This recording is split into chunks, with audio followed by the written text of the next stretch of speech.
How's everybody doing out there? I hope y'all are having a very, very good weekend. Um, I know I posted last week, but it feels like that it has been a month since I posted.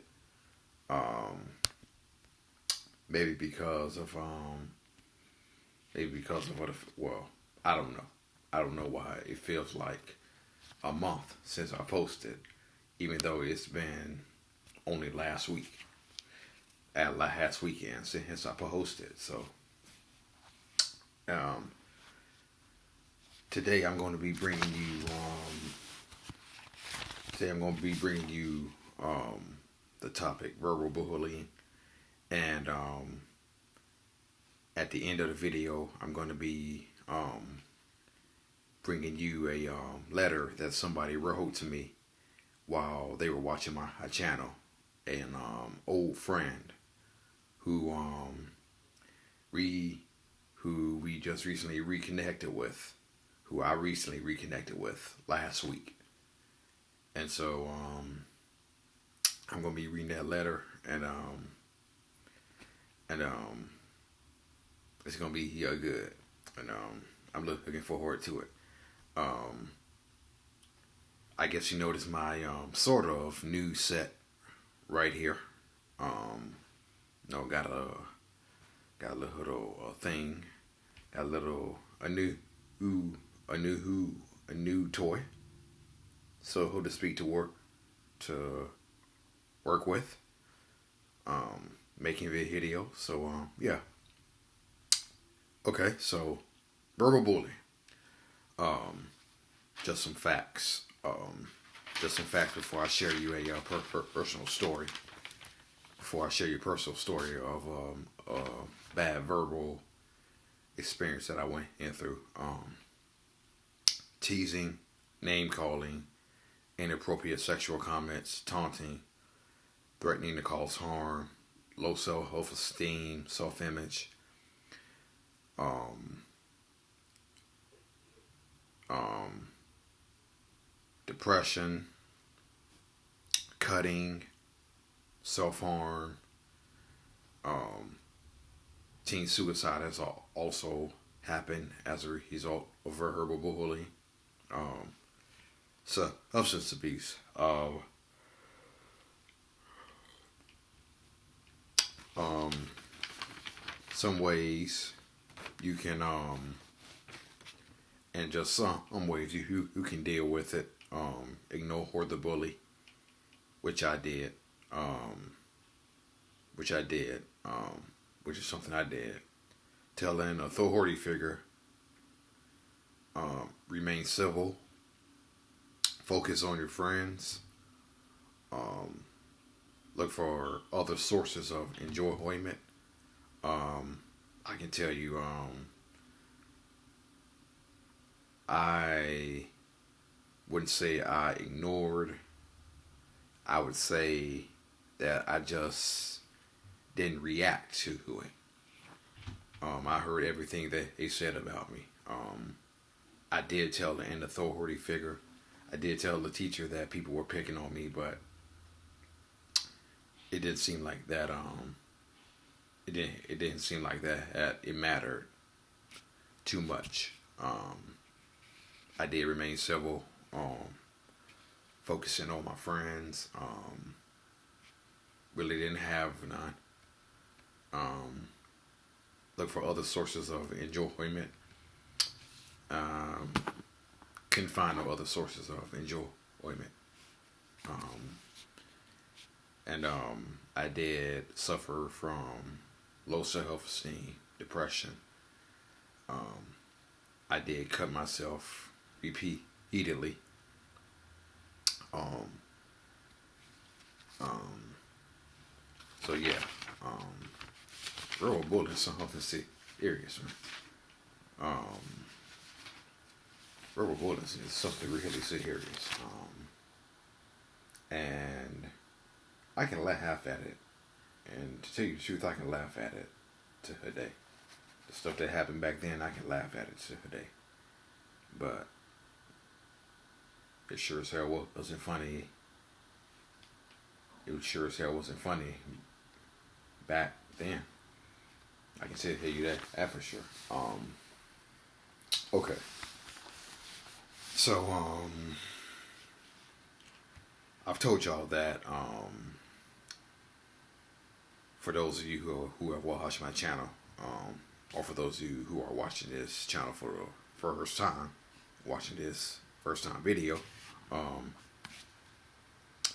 I had a speech problem that people made fun of. I had my shorts pulled down on the bus in 7th grade. I had lost my 2 front teeth in a bike accident in 9th grade. Got made fun of for that.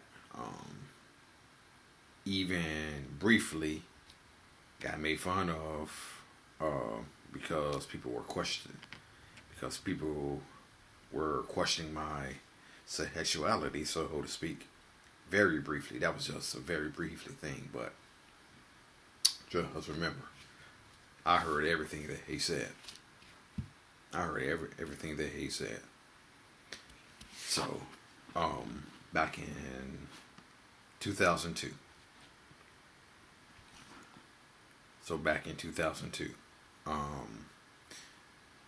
I was at the barber shop and I had gotten a high top fade. And I was told that high top fades really weren't in style no more back in 2002. I really thought nothing of it.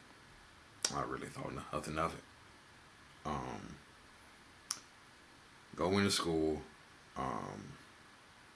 thinking nothing of it. I really didn't get made fun of until after 3rd period.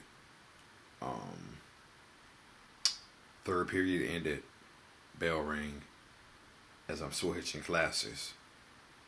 Just seems like the whole school erupted.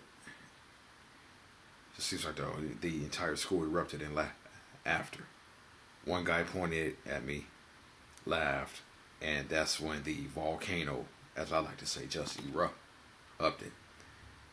And I was laughed at everybody. And everybody who could see it laughed. And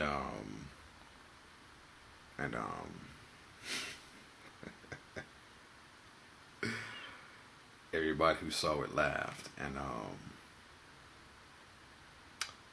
it was a hard day, to say the least. It was a hard day, to say the least. And I eventually got my went back to the barber shop and got it cut. So yeah.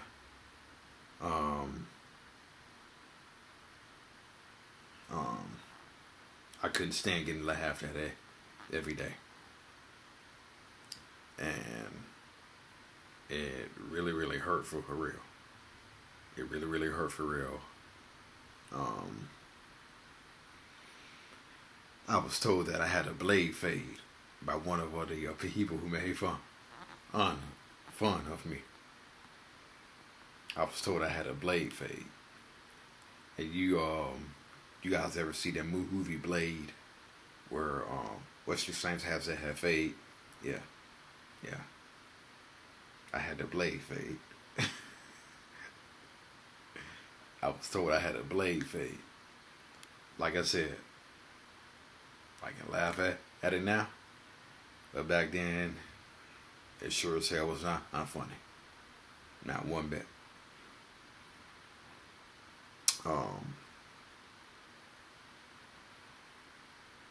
I also mentioned that I was questioned briefly about my made fun of about my sexuality, like a tiny speck. That's something that I can't laugh at. That's something that wasn't funny then. That's something that's not funny now. Something that's not funny then, it's not funny for me now. Period.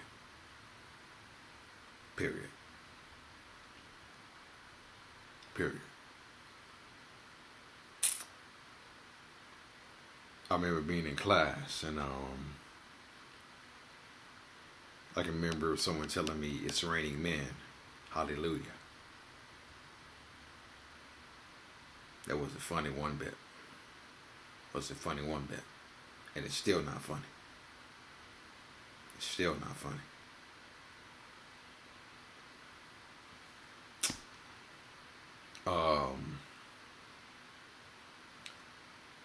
And it kind of felt like I was trapped a little bit. Kind of felt like I was trapped. And I kind of started looking for ways not to go to school. There were days where I would miss the bus. I would try to miss the bus. I would try to miss the bus. I would stall. I would get ready for school slowly, or whatnot. I got a ton of stories where I was picked on. I got a ton of stories. But I'll save that for another day though.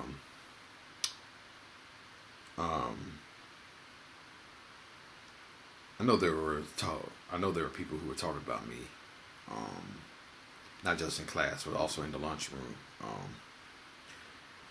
I can remember when I got back to school and my teeth were missing, and I was called. I was asked. Where did my teeth go? I was asked, did my teeth say duck? I was asked. I was called Rufus Toothus. I was called Cletus.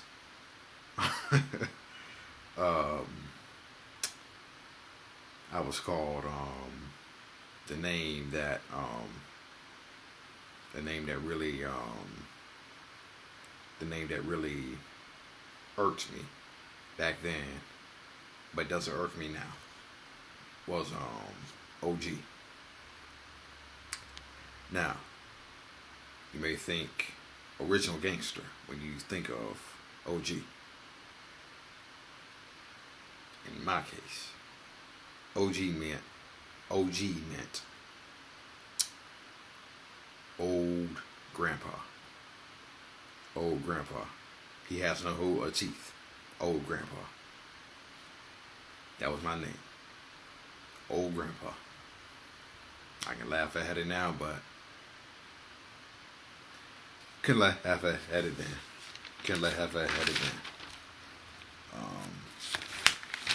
I walked into class one day with hot top sneakers on, and a volcano of laughter erupted. And in my mind, I'm going like, what are they laughing for? So, just things like that. Just things like that I really couldn't understand.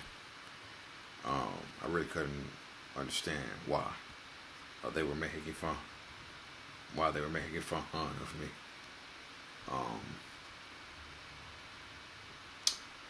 And after high school, and after I graduated high school, I was really, really angry over what happened to me. Proud of myself that I graduated Germantown High School. Proud of myself for that. Now, I was proud that I graduated. But I was angry over what had happened to me. And that began to show up when I was 19, 20, 21, 22, where I had serious anger issues, depression, and almost ended my life. And I almost ended my life because of it.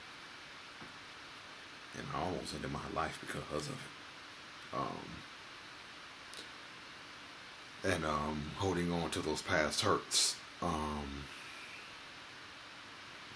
That took years to get it over. Because there would be times where I would think about what had happened And I would say, why didn't I just punch him in the back of his head? Why didn't I not bust his jaw? Why did I not break his nose or something like that? But, um, but that took me years to get over. That took me years to get over what had happened to me, over what had happened to me, and particularly in high school. That had taken years for me to get over, years, and in recent years, I'm just now getting over it. I'm just now getting over it. And I mentioned the fact that I had no friends. Really didn't have a broad group after, I would say after fifth grade. I'll say after fifth grade. From sixth grade on up to 12th grade.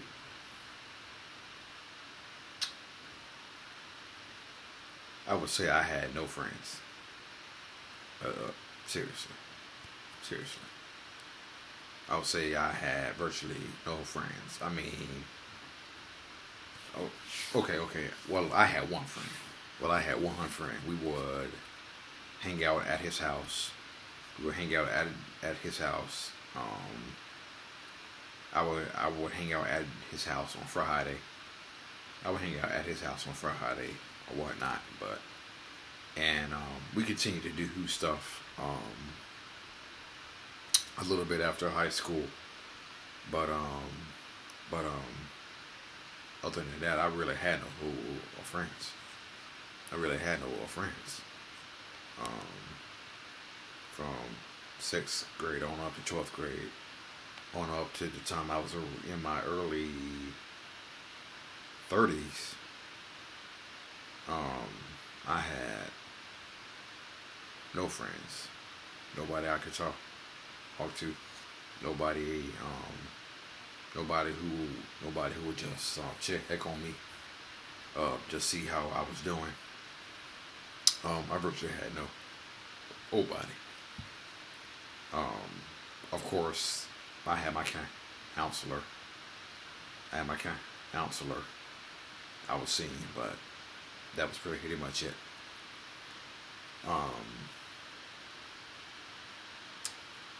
Now, people now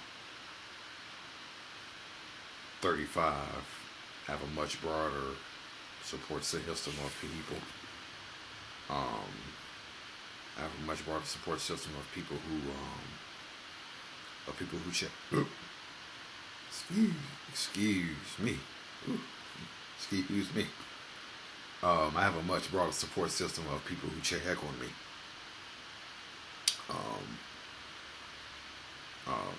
See how I'm doing. Is there anything you need help with? Is there anything that you need? I mean, I know I have people who have checked on me, who I know are praying for me, and that to me is everything. And I've been in counseling since I was in my early 20s. I'm 35 years old, and I'm still there.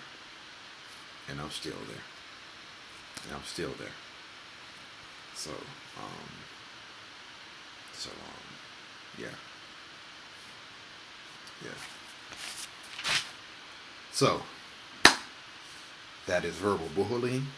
Now, I said I was gonna read you a letter from a old friend who I reconnected with last week, and I just want to share a little bit about background. I had a lot of friends in my old neighborhood where I grew up in. We moved out of that neighborhood. Me and my family moved out of that neighborhood in the middle of in the middle of fifth grade, and so I only saw them once after that. So after I left the fifth grade, I only saw them once after that. I usually um, don't say, I usually don't drop names on here, but since this is a happy, happy reconnecting to all my friends I grew up with um, in the old neighborhood. Um, Sheena, Donna.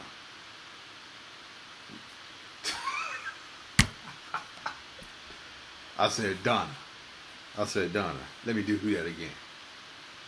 Sheena, Donnie, Tasha, Jonathan, Jessica, Benji. We were all in the same neighborhood. Actually, Benji was the only one that I went to school with through elementary, middle, and high school.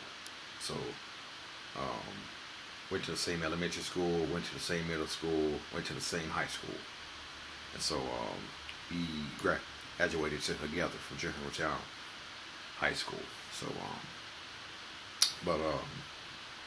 it was really, really fun growing up with them. It was really, really fun. We lived so close together that we were like right there. Um, so yeah.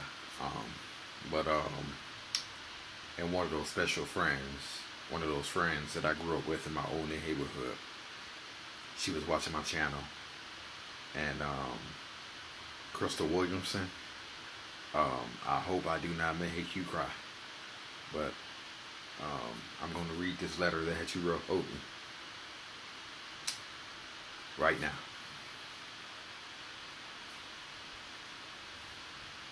Crystal wrote this to me. Wrote this letter to me. Sean,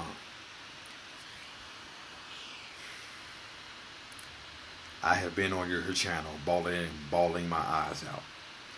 I didn't know how bullying affected kids until I became an adult. We lived in a neighborhood full of bullies, and you were next door to the main ones. I feel somewhat responsible because I did not stop them. I want to apologize with my whole heart for not helping. I promise if I knew what I know now, I wouldn't have allowed it to ever happen around me. My children have been suspended for helping their friends that were being bullied. I know how serious it is now, and watching you advocate has blessed my spirit.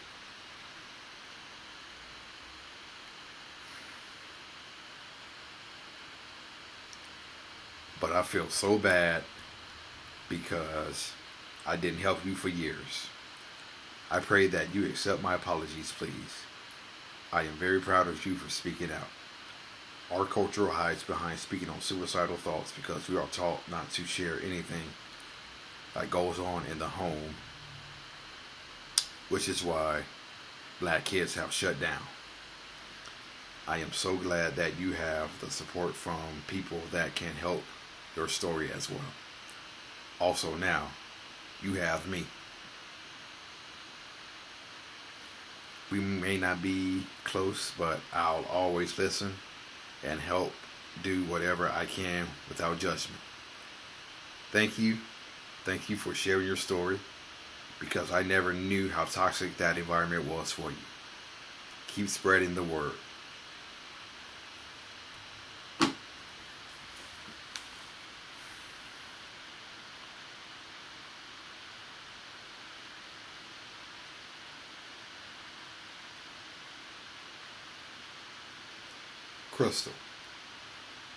Crystal Williamson. I accept your apology without hesitation. Without hesitation. I accept your apology without hesitation.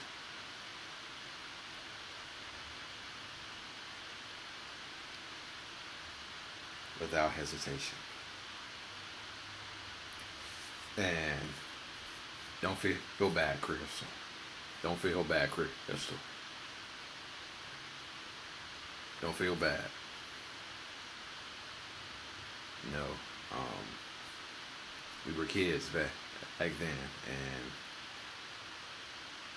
I don't think we quite know. I don't think we quite knew completely what was going on at that time. So, Crystal, don't feel bad, and I accept your apologies without any hesitation whatsoever.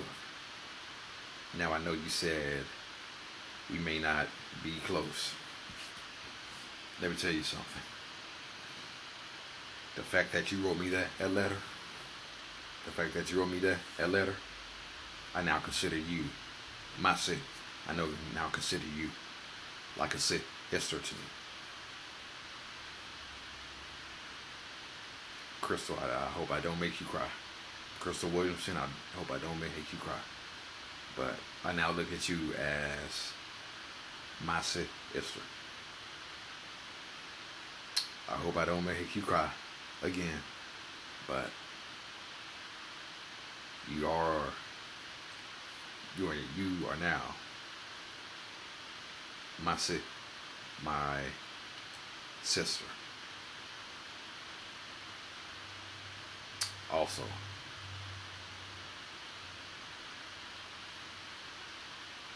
you are now my sister. And Crystal, again, I hope I don't make you cry. I hope I don't make you cry. But thank you for writing me that letter. Thank you for writing me that letter. Thank you for caring. Thank you for caring. Thank you for caring. And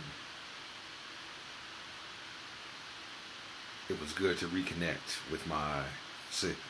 It was good to reconnect with my sister. And again, Jonathan, Jessica, Donnie, Tasha, Sheena, Benji. I would love to reconnect with all of those. I would love to reconnect with all of them.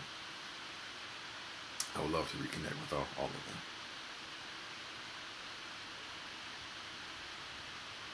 So, that is the end of this video. Crystal Williamson, you're my sister. I love you. God bless you. I love you all. Thank you all to subscribe to my channel. Thank you for watching this. Thank you for blessing me to have an impact on you in a positive way. Tell people about my channel. Let them know. You can find me on Facebook, Sean MC Farrell. Instagram, Sean Shao Kahn Cowboys fan. I'm going to leave the info in the info below. You can also find me on Twitter as well. I'm also going to leave that info as well. So thank you. God bless you. Crystal Williamson, you're my sister. I love you. And I will see y'all next time. God bless you all.